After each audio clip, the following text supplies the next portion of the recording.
So I was thinking that I was gonna wait until the next general Nintendo Direct before I did another video, give myself a bit of a summer vacation, wait for Nintendo to finally come out and make some big news. But I recently realized that if I did that, I may end up never making another video again. No, in reality, I do think we are close to things picking up finally with Nintendo in terms of the news. So I wanted to discuss today the things I think Nintendo needs to focus on as we go forward and prepare to compete with the PS5 and Xbox Series X launches, because now those systems are seriously right around the corner. I think the rumor said like November 5th and 6th the last time I heard. That's the most recent date I heard for those, and I think that's very feasible.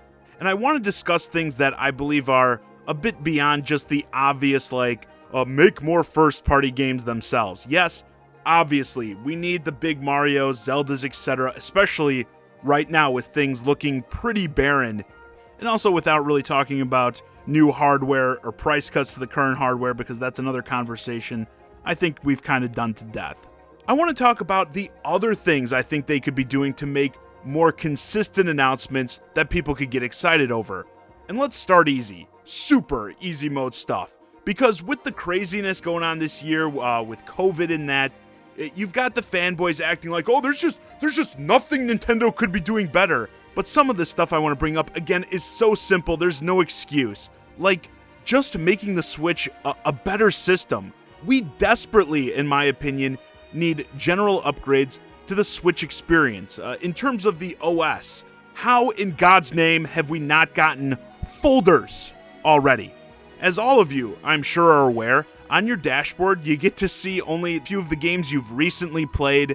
Then you have to go into the All Games section and scroll through your entire library to find the stuff you're looking for. And as people's libraries grow, the Switch has been out for like 3.5 years now, so many of you probably have bought a fair amount of games in that time. You would probably like easier ways to sort through and find stuff. Folders would allow you to make, of course, like genre sections, RPGs, platformers, etc., as well as you could like have a favorite section.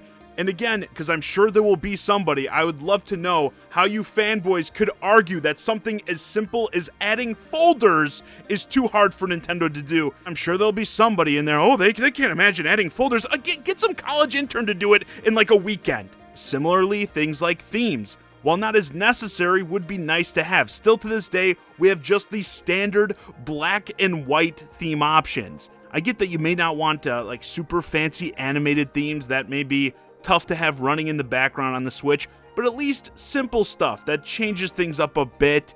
Get different game backgrounds, some music playing, changes to the look of the menu icons, and that doesn't have to get really obnoxious, but we need more than black and white. Every time I boot up my Switch, I just feel like it looks so boring. And once more, the system's been out for almost 3.5 years.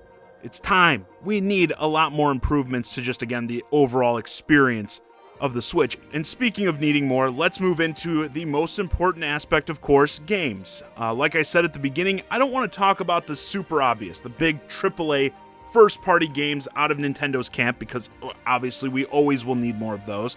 But Nintendo, and as I and many others have been saying for a long time, needs to capitalize more on their back catalog, their older games. And I don't mean like Wii U to Switch ports. Obviously, they're doing fine with that. Pikmin 3 is coming soon. I mean, it's probably like, 4 or 5 more Wii U ports, and they're really going to be scraping the bottom of the barrel with the Wii U. At this rate, they're going to be hyping a Devil's Third port next year. But those more classic titles that we've got coming to the Switch through Nintendo's online service, we need way more SNES games. The fact that it was fairly recently that we got Donkey Kong Country added to Nintendo Online, that it took this long to get that key of a title on there, is just so sad. We need to keep loading up on the systems that are already there, and we need to add more.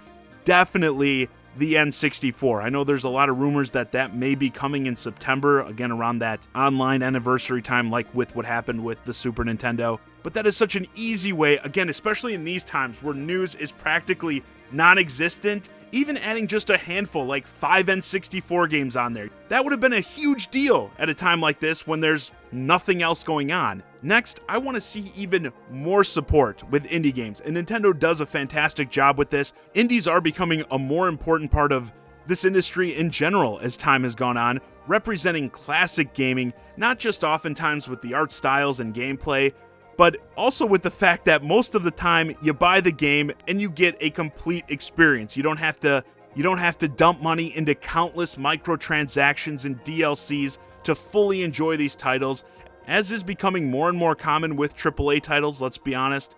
And the indie realm is really the bread and butter for the Switch, because unlike AAA games, rarely are there problems with Switch versions suffering due to the limitations of the system.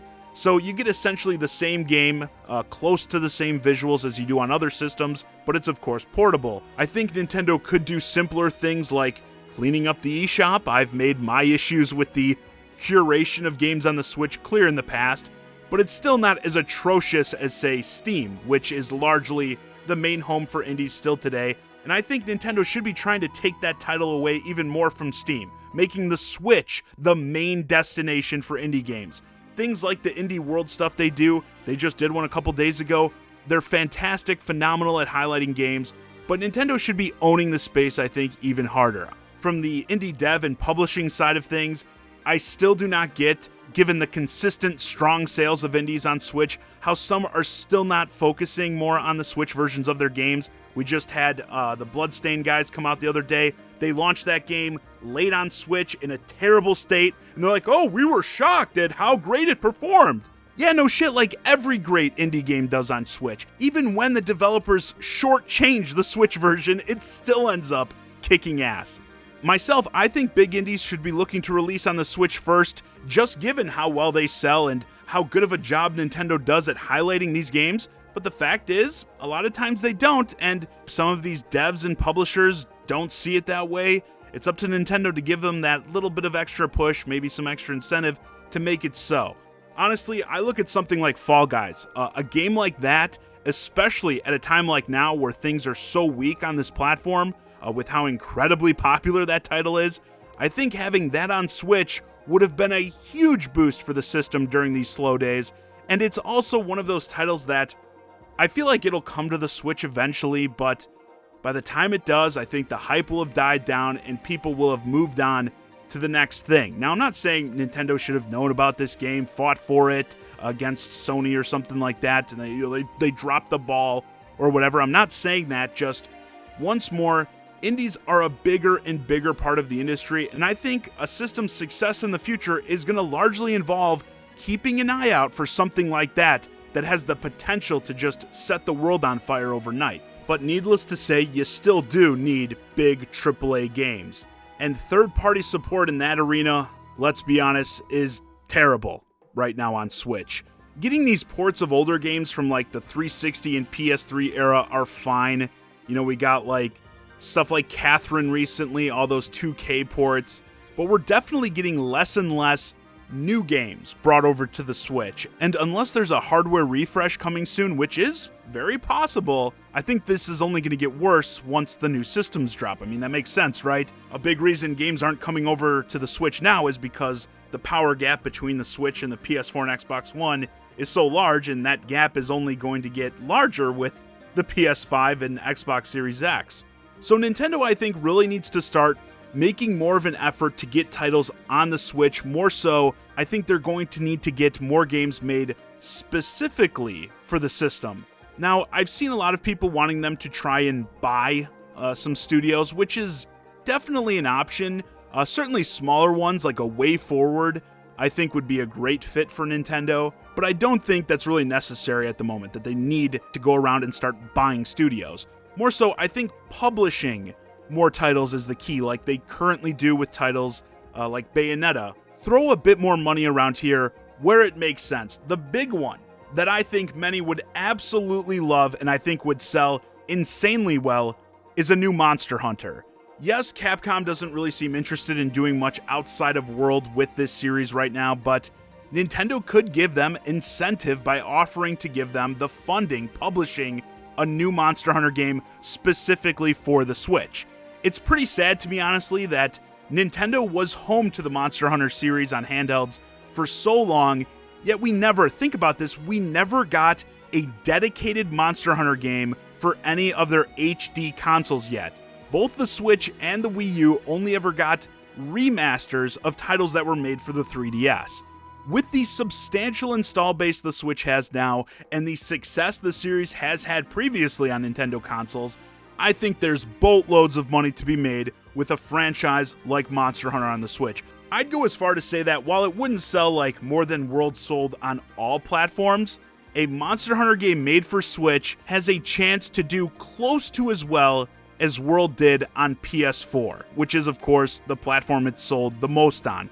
Some of these developers may need that little extra incentive, and I think it would be very much in Nintendo's best interest, again when we're getting ready to combat new systems coming out, to give them that extra incentive. And beyond that, in the AAA realm still, I would like to see Nintendo leverage their IPs more with third parties in collaborative efforts where it makes sense. I thought this was going to be more of a thing after we got Mario plus Rabbids Kingdom Battle. With all the genres Mario has ventured into, I did not see a turn-based strategy game coming, but it worked. Later we got the Star Fox crew featured in Ubisoft's Starlink. That game was a total disaster, trying to shoehorn in the Toys to Life gimmick. Star Fox being featured in it was the only cool aspect about it, and with that being exclusive to the Switch, of course, the Switch version was the only version of that game that performed even decently. Should have just been a Star Fox game to begin with, in my opinion. And we've gotten stuff recently like Cadence of Hyrule. More of this I'd like to see overall, loaning out IPs for these tie-in type deals, but I would go even beyond that. I think Nintendo needs to be partnering more with devs to get mainline core entries for some franchises out there, particularly for ones they don't seem to have much interest in. Something I think would be a perfect fit here is an IP like F-Zero. It's a classic franchise that they've done nothing with for several console generations now. Hire a team like Shinen, who made Fast RMX, an awesome launch game for the Switch. If you're not familiar, that game's just beautiful, futuristic 60 FPS racing that was clearly heavily inspired by F-Zero. These guys should just be making a full-fledged F-Zero game. I think they do a phenomenal job. Once more, it's important to be selective of who you work with these types of projects. The team has to fit. They have to really want to make something that lives up to the Nintendo standard. You don't want someone just pumping out crap. But there are plenty of places where these things would make sense. Regardless, Nintendo is going to have to do more to get games on the Switch that aren't first-party developed titles. I have said and always believed that they have by far the greatest lineup of IPs.